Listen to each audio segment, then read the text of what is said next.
Hello friends, நாங்கள் அந்தமான் போகலான்னு plan போட்டோம். திருச்சியில் பேக்கேஜாக கூட்டிகிட்டு போகிறவரை காண்டாக்ட் பண்ணோம். 5 நாள் ட்ரிப்பு இது ஏற்பாடு பண்ணோம். நான் சிஸ்டரோட பையன், ஃப்ரெண்டு எல்லாம் போனோம். அவர் ஒரு 50-60 பேரை கூட்டிகிட்டு வந்திருந்தார். நாங்கள் திருச்சியில் ராக்போர்ட் எக்ஸ்பிரஸ் 10:30க்கு ஏறினோம். காலையில் 3 மணிக்கு சென்னை இறங்கிட்டோம் தாம்பரத்தில். அங்கேருந்து ஒரு எலக்ட்ரிக் ட்ரெயினில் திருச்சூர் ஸ்டாப்பிங்கில் இறங்கி பை வாக்கபிள் டிஸ்டன்ஸே ஏர்போர்ட் வந்துட்டோம். ஏர்போர்ட்டில் சூட்கேஸ்லாம் செக்கப் முடிஞ்சு டிக்கெட்டை வாங்கினோடனே 6 மணி ஆகிடுச்சு. காலையில் 6 மணிக்கெலாம் பசி வந்துடுச்சு. ஏன்னா 3 மணிக்கு எழுந்ததுனால ஒரு ப்ரெட்டு ஜாமெல்லாம் தடவி கொடுத்தாங்க. அதை சாப்பிட்டுட்டு ஃப்ளைட்டில் ஏற ஆரம்பிச்சிட்டோம் எல்லோரும். ஃப்ளைட்டு ஏறினோடனே சில பேருக்கு பயமாக இருக்கும், சில பேருக்கு ஏற்கனவே போனவங்களுக்கு பயம் இருக்காது. சீட்டில் பெல்ட்டெல்லாம் போட்டோன்னா கண்ணை மூடி எல்லோரும் படுக்க ஆரம்பிச்சிட்டாங்க. வெளியில் எவ்வளோ அழகாக இருக்கும், மேலே ஏறும்போது யாருக்கும் தெரியாது. நான் சென்னை மாநகரத்தை பாருங்கள், அவ்வளோ அழகாக இருக்கும். சீட்டுக்கட்டை அடுக்குன மாதிரி வீடுங்க. மெரினா பீச்சு.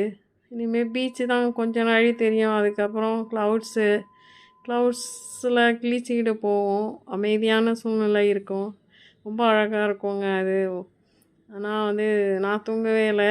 நான் அதை வேடிக்கை பார்த்துட்டே இருந்தேன். எவ்வளோ அழகு பாருங்கள் அப்படின்னு சொல்லி. அதுக்கப்புறம் அந்தமானில் ஃப்ளைட் லேண்ட் ஆகிறது லேட் ஆகிடுச்சு.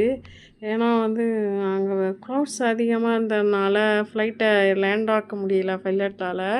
கீழே இறங்குறாரு, மேலே போகிறாரு, கீழே இறங்குறாரு, மேலே போகிறாரு, ரவுண்ட் பண்ணுறாரு. இப்படியே இருந்தாங்க. ஃப்ளைட்டில் உள்ளவங்களாம் எல்லாம் புதுசாக வந்தவங்க நிறைய பேர் இருந்தாங்க. அவங்க எல்லாம் வாமிட் பண்ண ஆரம்பிச்சிட்டாங்க. எப்படியோ ஒரு அரை மணி நேரம் சுற்றிட்டு அப்படியே மெதுவாக இறக்கிட்டார் ஃப்ளைட்டை அந்தமான் ஏர்போர்ட்டில். இறங்கினோடனே எங்களுக்கு பேக்கேஜுக்கு கூட்டிகிட்டு போகிறவங்க அங்கே வேன் அரேஞ்ச் பண்ணியிருந்தாங்க. வேனில் எல்லோரும் ஏறி ரூமுக்கு போயிட்டோம். நான் இந்த அந்தமான் வீடியோ போட்டிருக்கேன். மற்றபடி சுற்றி பார்த்ததெல்லாம் அடுத்தடுத்த வீடியோவில் போடுறேன். எல்லோரும் பாருங்கள். இதுதான் அந்தமான் ஏர்போர்ட்டுங்க. எவ்வளோ அழகான அந்தமான்.